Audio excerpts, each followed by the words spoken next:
Chapter 10. And it so came to pass that when my son was entered into his wedding chamber, he fell down and died. Then we all overthrew the lights, and all my neighbors rose up to comfort me. So I took my rest on the second day at night.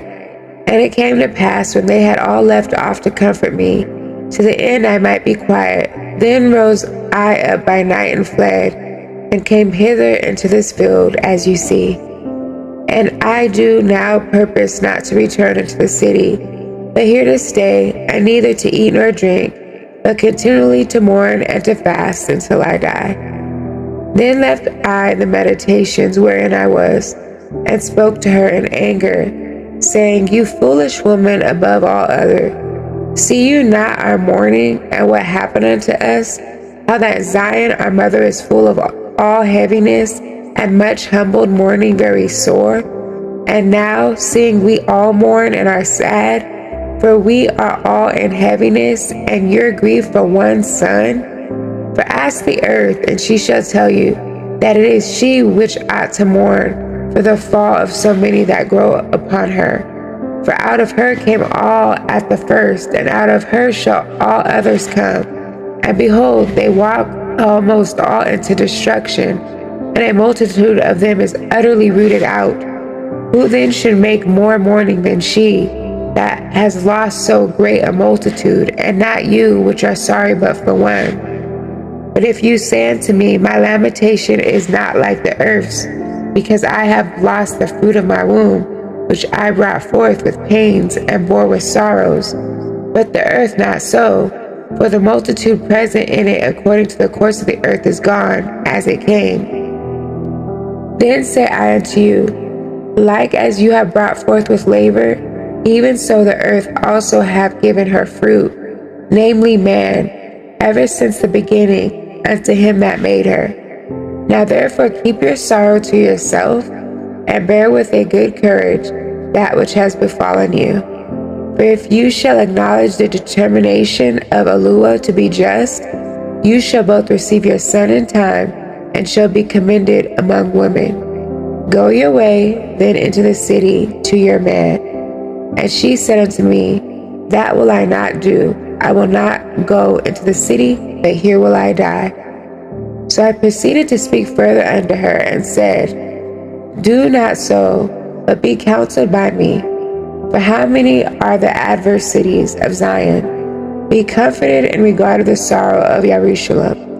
For you see that our sanctuary is laid waste, our altar broken down, our temple destroyed, our psaltery is laid on the ground, our song is put to silence, our rejoicing is at an end, and the light of our menorah is put out.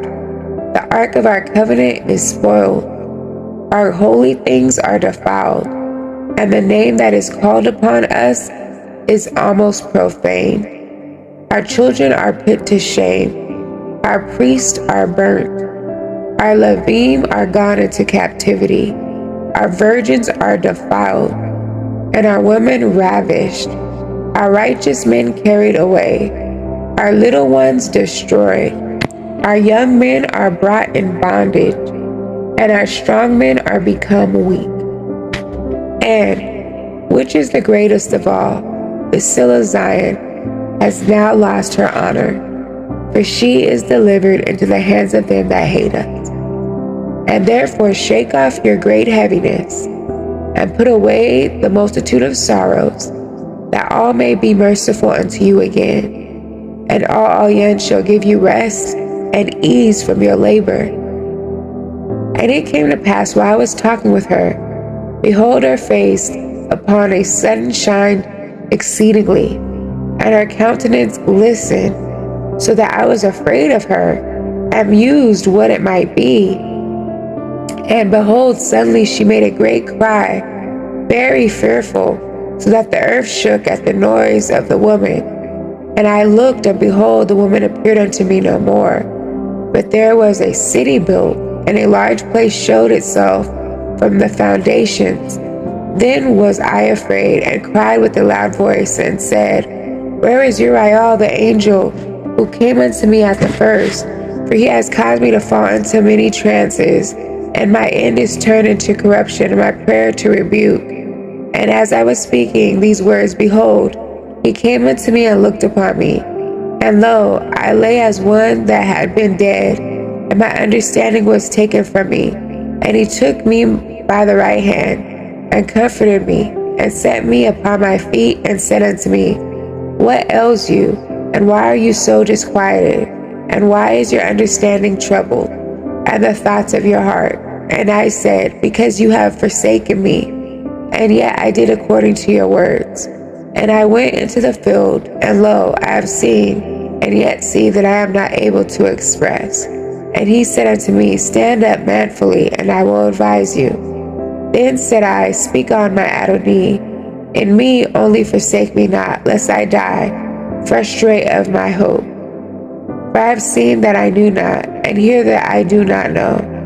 Or is my sense deceived, or my soul in a dream? Now therefore I beseech you that you will show your servant of this vision. He answered me then and said, Hear me, and I shall inform you, and tell you wherefore you are afraid. For All-Yon will reveal many secret things unto you. He has seen that your way is right, for that you sorrow continually for your people, and make great lamentation for Zion. This therefore is the meaning of the vision which you lately saw.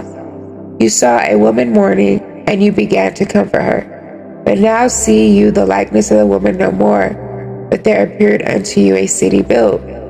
And whereas she told you of the death of her son, this is the solution. This woman whom you saw is Zion. And whereas she said unto you, Even she whom you see as a city built.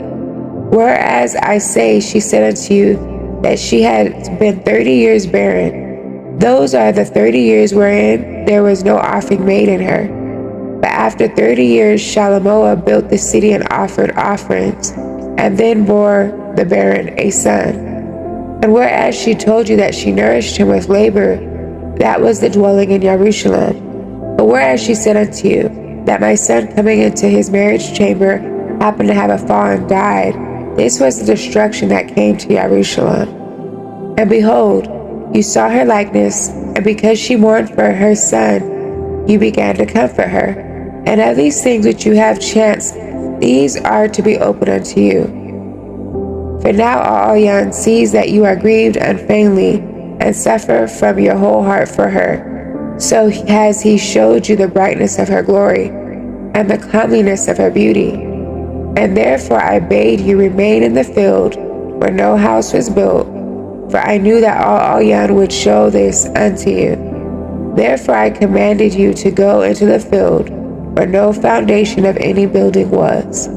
For in the place wherein All-Yon begins to show his city, there cannot man's building be able to stand. And therefore fear not, let not your heart be frightened, but go your way in, and see the beauty and greatness of the building, as much as your eyes be able to see. And then shall you hear as much as your ears may comprehend. For you are blessed above many others, and are called with All-Yon, and so are but few. But tomorrow at night you shall remain here, and so shall All-Yon show you visions of the high things, which All-Yon would do unto them that dwell upon the earth in the last days. So I slept that night, and another, like as he commanded me.